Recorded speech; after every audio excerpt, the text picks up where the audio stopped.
Okay, you're up in rural Arizona right now, and we know the majority of the folks that vote people in statewide elections are in Pima and Maricopa County.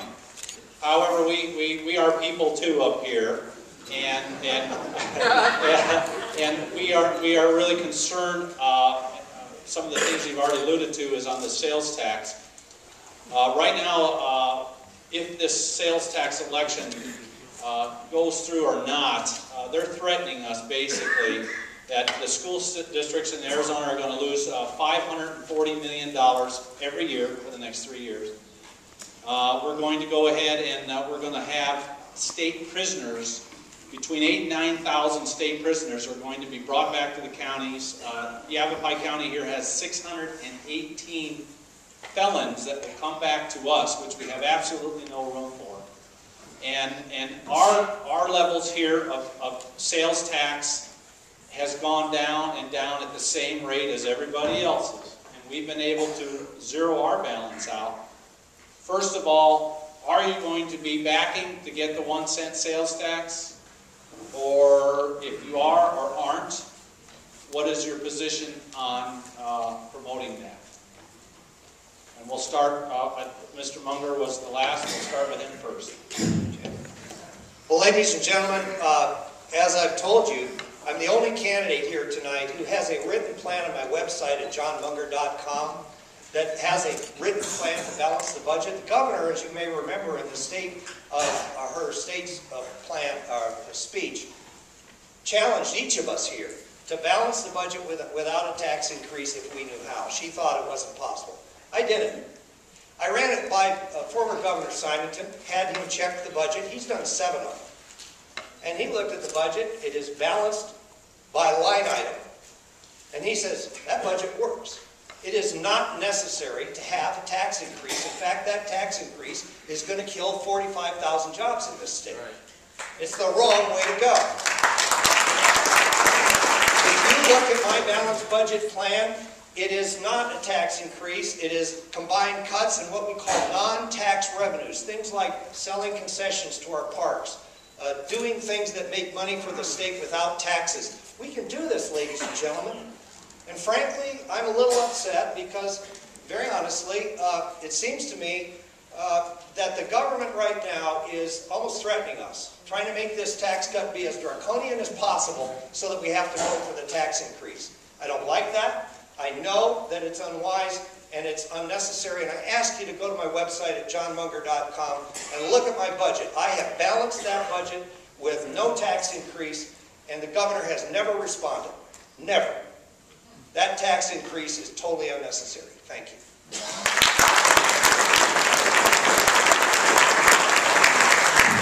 Mr. Mills? You're going to let Dean go. Come around there. Oh,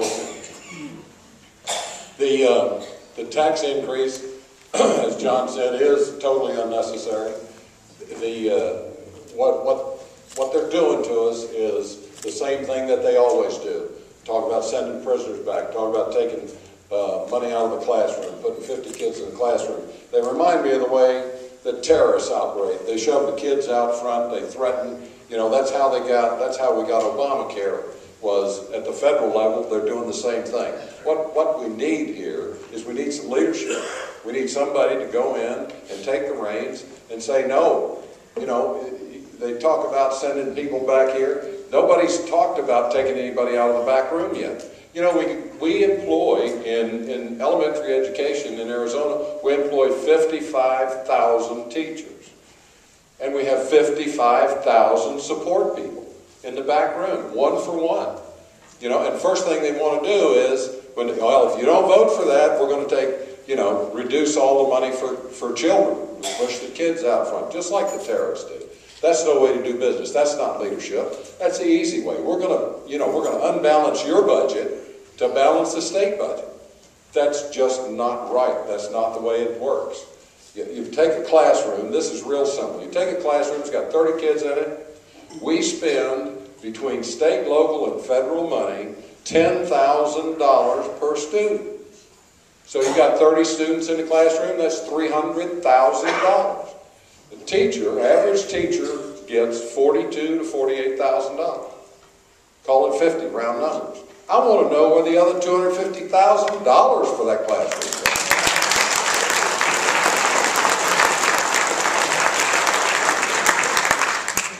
Am I done?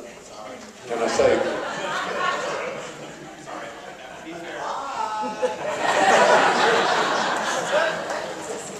Mr. Marshall.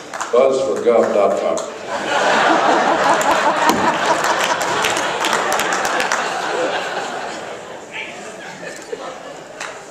That's okay, he's got enough money to afford to do that.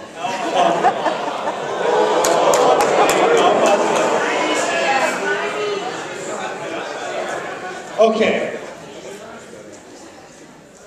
It's real simple. Actually, two governors have told me the budget is far too complex. You can't possibly implement this solution. Don't spend more than you make. You can't do it at home. You can't do it in your business. Why should the state of Arizona be any different? You don't spend more than you make. The state of Arizona right now has the same number of jobs as we did back in 2005. Does it make sense that our revenues are coming in at 2005 levels? If you simply adopted the 2005 budget, told everybody you're going to get what you got in 2005, you'd be done. Now, we do have more student growth, we do have more caseload growth and other growth in the system that you have to cover as well. But if you simply bring everybody back to 2005 and then cover the caseload growth, you've got a structurally balanced budget. Problem is, that's not what they're doing. They're trying to scare you to death into this tax increase. It's a gun to the head mentality. They're trying, and this was purposeful. The legislature wanted to do just a 10% across the board cut if it doesn't pass. Governor opposed it. She didn't want that. She wanted to be able to say, these terrible things will happen if the tax increase passes. Do not be fooled. You can balance this budget without a tax increase and without devastating education. Do what you do for any individual that's in trouble fiscally. Cut up the credit cards.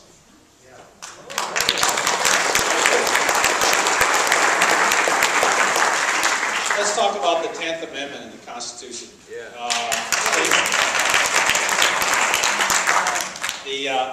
There is basically on states' rights. What kind of pressure are you willing to give? How much are you willing to stick your neck out to prove to the feds that they do not have authority on every little thing that comes down the pipe?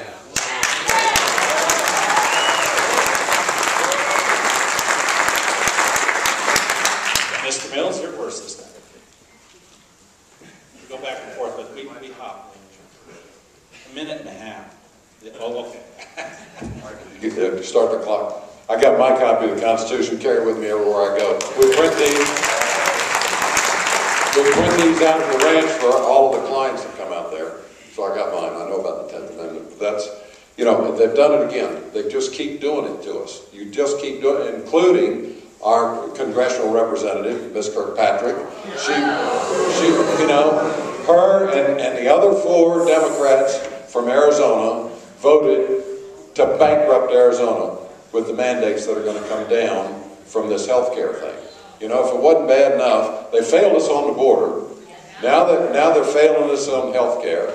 And all of this is because over the years, for 230 years, none of the states have stood up and said, stop, we've had enough. We have had enough of this encroachment. You know, there's nowhere in the Constitution does it say that the feds ought to run our education system.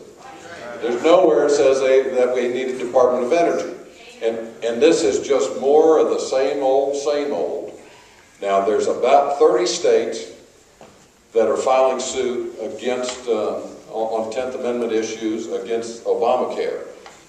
Now, our Mr. Goddard, okay, our Attorney General from Arizona, said, no, he's not going to do that. Okay, so we're going to see him in this race here in the fall. But what we need is we need somebody, here again, demonstrate some leadership in Arizona to stand up to the feds and say, no, we've had enough.